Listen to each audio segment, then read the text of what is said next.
But in order to create a myth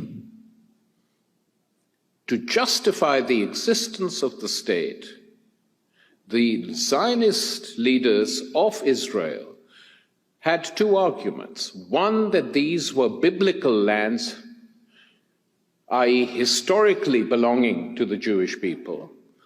And secondly, these lands were concentrated in what is now Palestine, and therefore the occupation of Palestine and the creation of Israel in this particular territory was absolutely essential.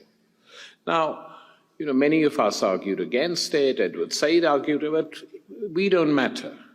What is interesting now is that a very distinguished Jewish historian, or I should say an Israeli historian, because he prefers being referred to as an Israeli historian, Shlomo Sanz, at the University of Tel Aviv, wrote a very interesting book which created a storm. And his book, which was written initially in Hebrew, became a bestseller in Israel. Just took the country by storm. It took some time before it was published in the West, but it finally was, first in France and then in Britain and the United States, and it created a big debate. And what was very interesting was that Shlomo Sanz essentially deconstructed all the myths of Zionism quite calmly.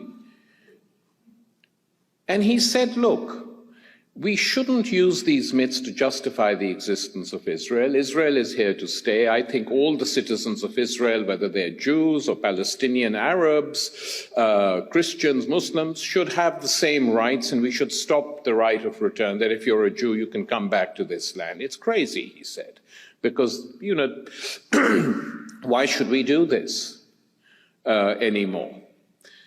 But in order to put this argument forward, he really did a lot of historical and anthropological work. And he argued that after the destruction of the temple in AD 70, contrary to mythology, there were no expulsions of Jews from the region.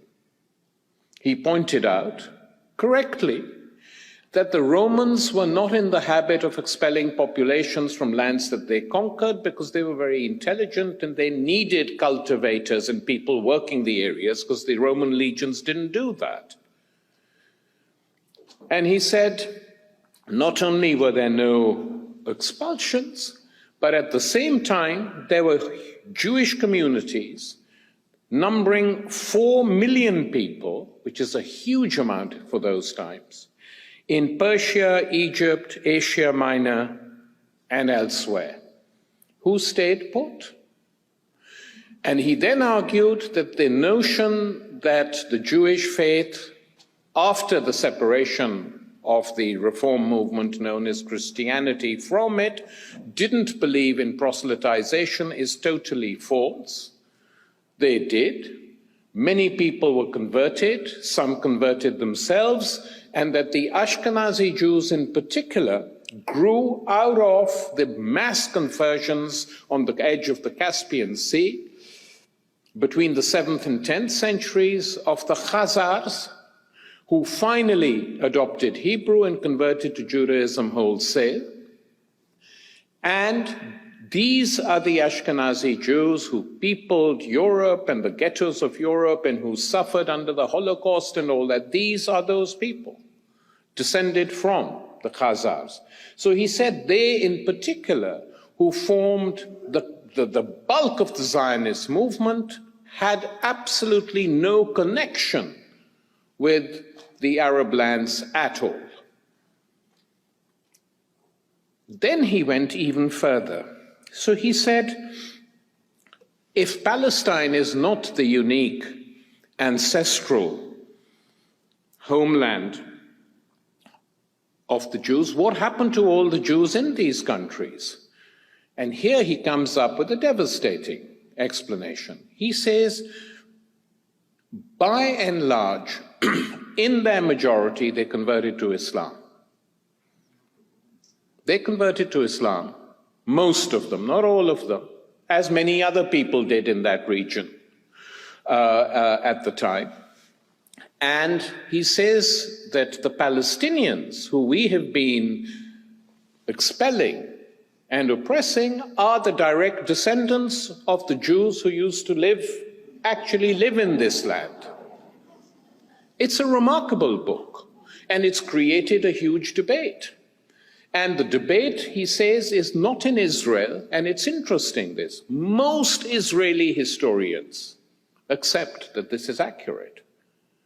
But they say, their response to Sands is to say, well, you know, every nation creates its own mythology, so what's the big deal? But you know, this is also true, by the way.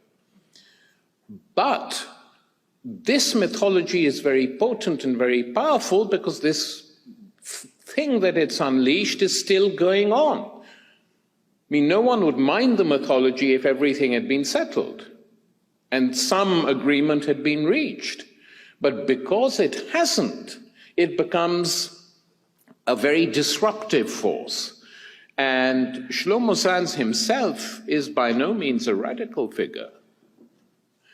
He says, you know, he says, I'm not a hardcore Zionist, but I believe in Israel.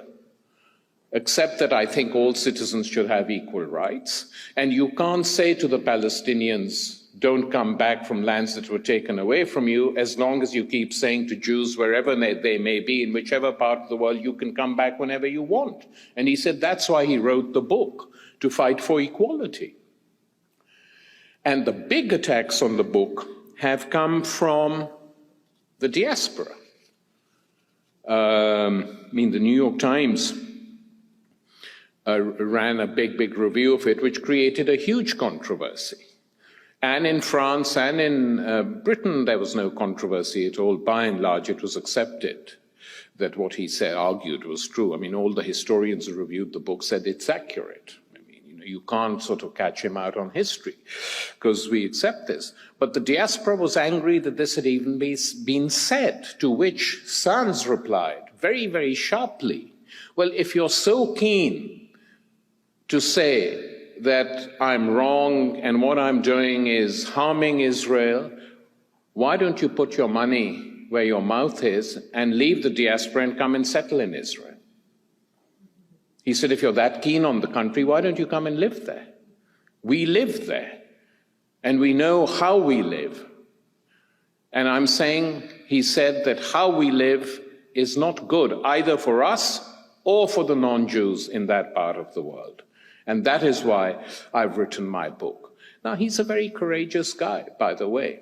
He's not the only one. Many Israeli historians have written books of this sort. But do they have any impact on the rulers of the world or the rulers of Israel? And here I think the answer is no. And one of the interesting things Shlomo Sands quotes in his book is a statement from David Ben-Gurion, one of the founding fathers of Israel, in 1918, where Ben-Gurion writes, you know, people ask what happened to the Jews who lived in this region. They were loyal to the land, and in order to stay in this land, he says, most of the Jews became Muslims. So he knew it. And they knew it, the leaders of Israel, that this mythology that was being created on the basis of quotations from the Old Testament was largely mythology, not based on any historical reality at all. So here you have an example of history being abused, but at the same time, the abuse triggering off a huge and very creative debate. But of course, debates alone and books, even as strong and powerful as the one written by this Israeli historian, do not sway the minds of politicians or rulers, because ultimately they do not rule on the basis of the myths. The myths are to keep people in line. They rule for other reasons, to keep themselves in power, to keep control of the society as it is. And this doesn't just apply to Israel, it applies to most of the rulers of different parts of the world today.